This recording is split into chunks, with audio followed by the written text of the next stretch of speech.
How's it going, everybody? Moose here. I'm in the garage presently. I'm not working on the bike or anything. It's still sitting on the lift over here to my left. You just can't see it. It's out of frame. Basically, I'm just wanted to do a quick video, show you something I bought recently for hopefully doing motovlogs this year and other filming.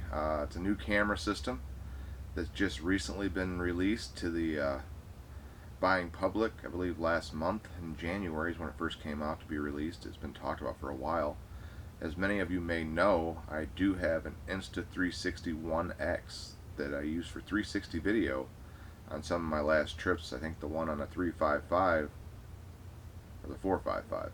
No, the 555. I'm an idiot. It's one of those numbers. The 555 that I went on recently. I used a little bit of 360 footage, and I also used my GoPro as or tried to use my GoPro as a film camera, which didn't work out so well. So this new camera came out on the market, and I decided to take a look at it, and I liked the 360 already, so I went ahead and bought one. And what I ended up buying was the Insta360 One R, which, if any of you haven't seen this, or some of you haven't, it's a modular design camera system made by Insta360 I guess is the name of the actual company according to the box. Yeah.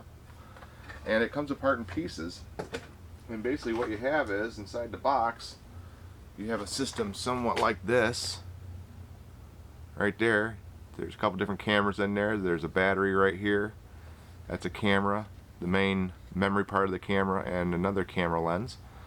And then there's also going to be a 1-inch sensor available for this soon, which will be a 1-inch sensor action camera, which is just, as far as I'm aware, unheard of, which will be amazing. And that's going to be around $500. I'm not sure if I'm going to buy that right away or if I'm going to buy it.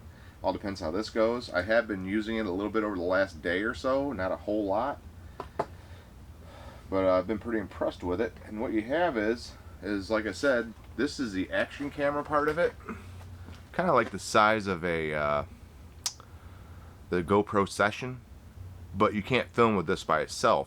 It needs this body put on, which has an LCD lens on the back, or a digital lens. Actually, it might not be LCD, but it's a color lens on the back, and it's a modular system. So if you see these plugs right here, it can be plugged in either way. So there, and it comes with a case, which I'll show you here in a minute, but it can be put in with the lens facing forward and a digital display being faced backwards. Or if you want to see it so you can make it a vlogging camera, you can switch it around,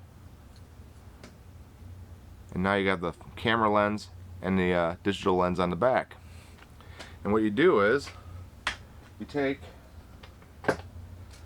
the battery, which you might want to get a couple more of these. I'm planning on doing the same thing and something to charge them with, and it basically snaps on to the camera. And now I'll just turn it on here, and now you have your action camera set up. It's not a bad little screen. It's not perfect, but it's not bad, and it does pretty well. I haven't had a chance to film a whole lot with it yet. It just came on Friday night. I will say that I did some night shots with it, and it seemed quite noisy, but then again, you're dealing with a regular little sensor. I'm talking in a dark room, so I expect to be noisy, but if you turn a log on, it wasn't horrible. It got a little better. And then if you also want to take this can also be turned into a 360 camera on the fly. Now, of course, this means that you're stuck with having to either switch one or the other, unless you get another battery and another thing. You can buy a whole new camera.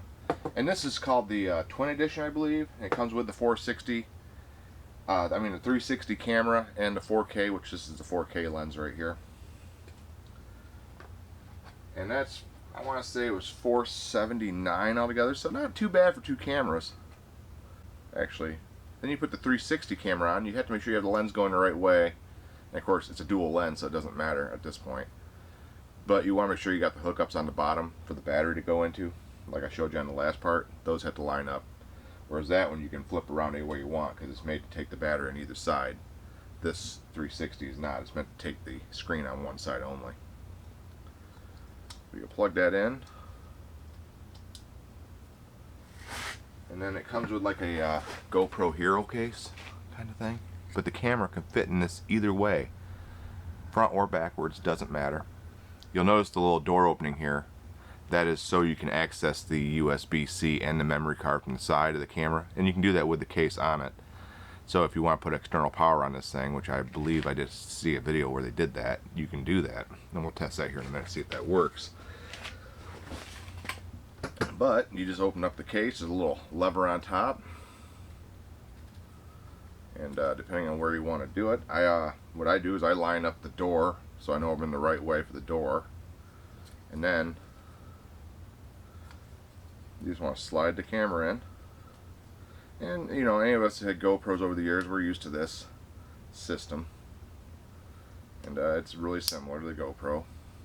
It's even got a little GoPro mount on the bottom that takes a 3/4 inch thread if you want to use it, because it comes with a selfie stick like I had on the other one. And I'll put some footage in here of both. It comes with this selfie stick. It's an invisible selfie stick when this is being filmed because it's in its blind spot. And we'll get some footage of that here soon, and I'll show you what these both look like. And I'm understanding through firmware that has not been released yet, which is supposed to be soon, this will actually work with the Apple EarPods for Bluetooth audio miking. And supposedly, and don't quote me on this, I've heard that it's also going to be able to use any Bluetooth communicator that has the ability to connect to the camera and be used as a wireless mic, which would be awesome for vlogging. I haven't had a whole lot of chance to see how the audio sounds on this yet for when you're doing a vlog or walking around with it, which I'll put in this video, so you'll be hearing it about the same time I do.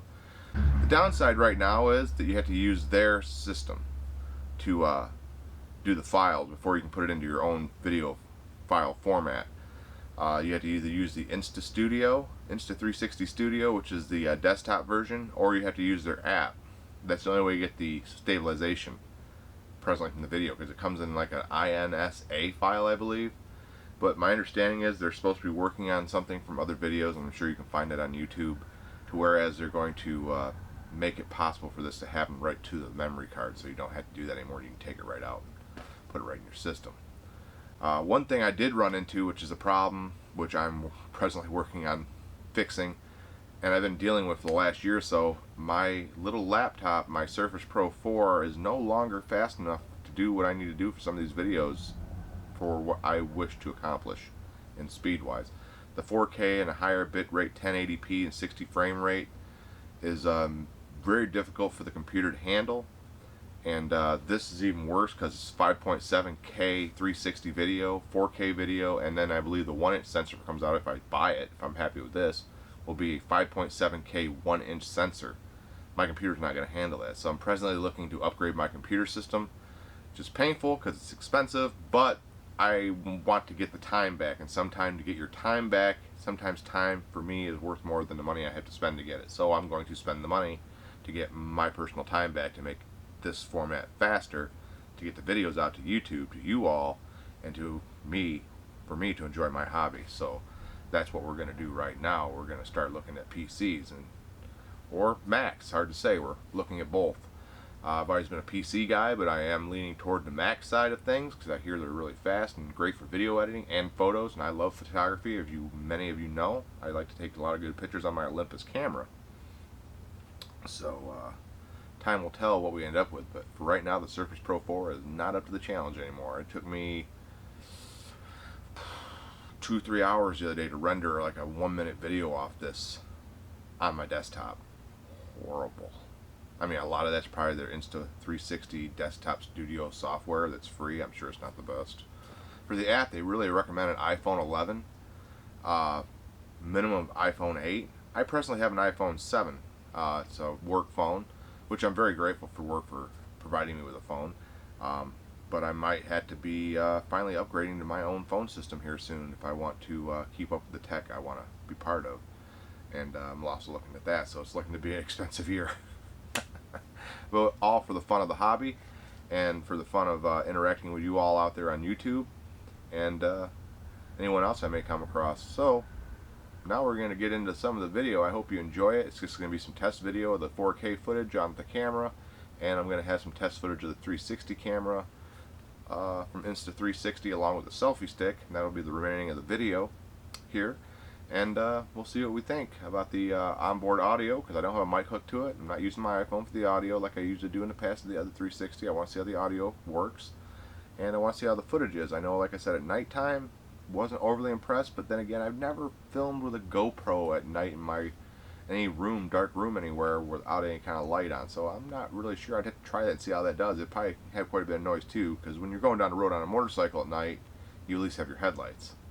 So it'd be interesting. I'm sure some of that will be fixed in firmware if it's not perfect. Is it a GoPro killer? I don't know. Is it something to maybe give GoPro a run for their money? Yeah, it could be. Modular design could be the way of the world. We'll see how they do. I could have bought a piece of crap for all I know, but I do like the 360 video, so either way I'll be happy that I got that.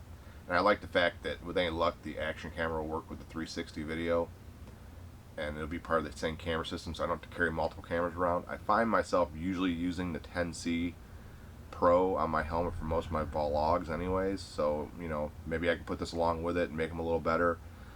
Usually if I use a GoPro, it's just one other GoPro somewhere on the bike. I've tried two. The workload is a lot. Carrying the batteries, keeping them charged, and memory cards is a lot. Keeping the footage straight on a trip. I find on a trip that personally I like to have less stuff. I'm noticing more. This last trip last year I took a lot of stuff with me, and I think I'd like to travel less. Still get good content out, but good content doesn't mean that you need 3 or 4 cameras rolling. You know, it just means you need good content, good topics, good sites, interesting things to have along the trip, and stuff for everybody to watch and for yourself to enjoy. If you're carrying so much stuff that you're not enjoying the trip anymore, then you're taking too much. And I think that's where something like this is going to be handy, because if I can break it down into a couple cameras like this and have 2 different cameras with me, maybe I'll get the 1-inch sensor to go along with the 360 and say the hell with the 4K, which would probably be what I did if I took it. But maybe I'll get another battery pack and put another, you know, video with it. Who knows? All depends on what I want and what I see and what I can afford, I suppose, or what I can go in debt to afford. But we're going to get on track and test out this 360 camera, and we'll do a little 4K footage too, and we'll see what we see, and we'll see what you guys think. I'm kind of interested myself, because this is the first time I've used it outside. So we're going to check it in the snow and the daylight. Stay tuned for that. This is Moose saying keep it safe out there. And until next time, you'll be seeing me on 360. See ya. Bye.